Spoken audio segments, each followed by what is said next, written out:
কাকবাদ, আপনি জানেন যে ভোটে নিরঙ্কুশ জয় পাওয়ার পর আজ আওয়ামী লীগের প্রথম যৌথ সভা হয়েছে এবং সেখানে প্রধানমন্ত্রী শেখ হাসিনা বলেছেন গণতন্ত্রের স্বার্থে বিএনপি নির্বাচিত যারা এমপি রয়েছেন এবার যারা নির্বাচিত হয়েছে তাদের সংসদে আসা উচিত। আমরা জানি যে বিএনপি স্পষ্টতই বলেছে এবং ঐক্যফ্রন্টও বলেছে তারা একসাথেই তারা সংসদে যাবে না। তারা বিভিন্ন জায়গায় স্মারকলিপি দিয়েছে, তারা বিভিন্ন ধরনের কর্মসূচিও দেয়া শুরু করেছে। কিন্তু জনগণের স্বার্থে যেহেতু যেতে বলেছে সেটা আসলে তারা শেষ পর্যন্ত যায় কিনা সেটা অবশ্য দেখার জন্য আমাদেরকে বেশ কিছুটা সময় আরও অপেক্ষা করতে হবে। আমাদের কাছে একটি প্রতিবেদন আছে, সেই প্রতিবেদনটি আমরা দেখে আসবো।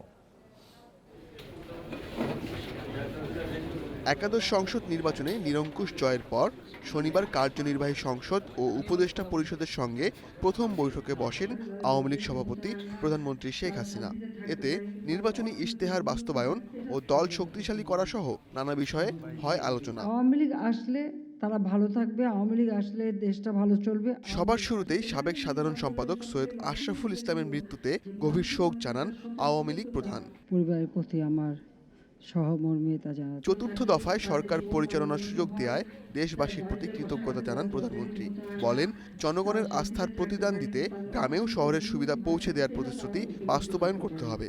আমরা রাষ্ট্র পরিচালনা করি জনগণের কল্যাণে, জনগণের স্বার্থে, আর জনগণ আজকে তা উপলব্ধি করতে পারে এবং আমাদের উন্নয়নের যে পরিকল্পনা আমরা বাস্তবায়ন করে যাচ্ছি।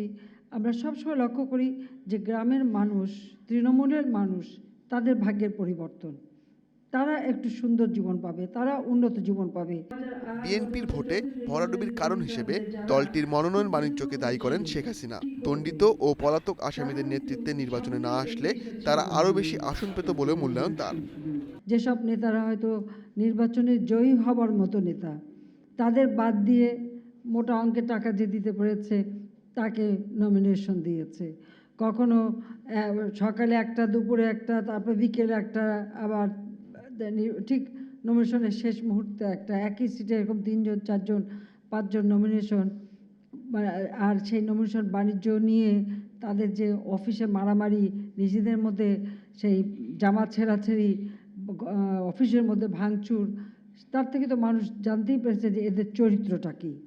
2020 সালের মার্চ থেকে 2021 সালের মার্চ পর্যন্ত ঘোষিত মুজিব বর্ষ ও স্বাধীনতার সুবর্ণ জয়ন্তী পালনের বিষয়েও আলোচনা হয় যৌথ সভায়। Ashik Hossain, independent news, Dhaka. এ নিয়ে আরও জানাতে বার্তাকক্ষ থেকে যোগ দিয়েছেন সহকর্মী আশিক হোসেন। আশিক, আওয়ামী লীগের প্রথম যৌথ সভা ছিল আজ, এই যৌথ সভায় কোন বিষয়গুলো বেশি গুরুত্ব পেয়েছে? দেখুন, নির্বাচনের পর কিন্তু আজকেই আওয়ামী লীগের প্রথম যৌথ সভা ছিল, যেখানে আওয়ামী লীগের কার্যনির্বাহী সংসদের সদস্যদের সাথে উপদেষ্টা পরিষদের সদস্যরাও আসলে উপস্থিত ছিলেন। এবং যেহেতু নির্বাচনের পরে একদম ঠিক পরপরই আসলে এই যৌথ সভাটি অনুষ্ঠিত হলো। এখানে মূলত আসলে আওয়ামী লীগ যে নির্বাচনী ইশতেহারগুলো ছিল সেই ইশতেহারগুলো বাস্তবায়ন কিভাবে করা হবে সেই বিষয়গুলো নিয়ে আলোচনা হয়েছে। পাশাপাশি এই নির্বাচনের পরবর্তীতে আওয়ামী লীগের মধ্যে যে বিভিন্ন সংকটগুলো নির্বাচনের আগে ছিল সেই সমস্যাগুলো সমাধান করে দলকে আরও শক্তিশালী কিভাবে করা যায় সেই বিষয়গুলো নিয়ে মূলত আলোচনা হয়েছে। এবং পাশাপাশি যেই বিষয়গুলোতে সবচেয়ে বেশি গুরুত্ব দেওয়া হয়েছে যে আওয়ামী লীগের নির্বাচনে আপনি নিশ্চয়ই জানেন যে এবার সবচেয়ে বেশি গুরুত্ব দেওয়া হয়েছিল যে প্রত্যেকটি গ্রামে শহরের সুযোগ সুবিধা পৌঁছে দেওয়া হবে।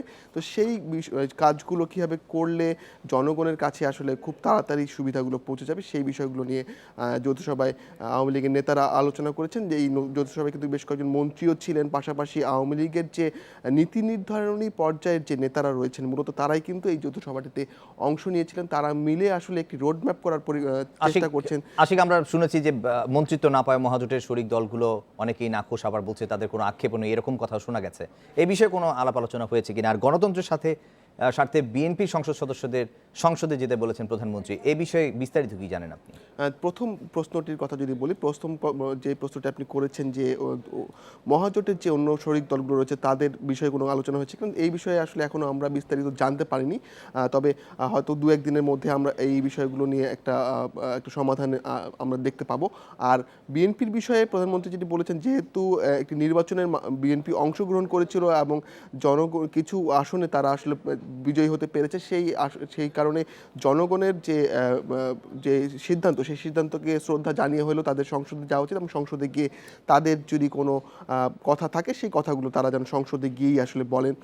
আর অন্যদিকে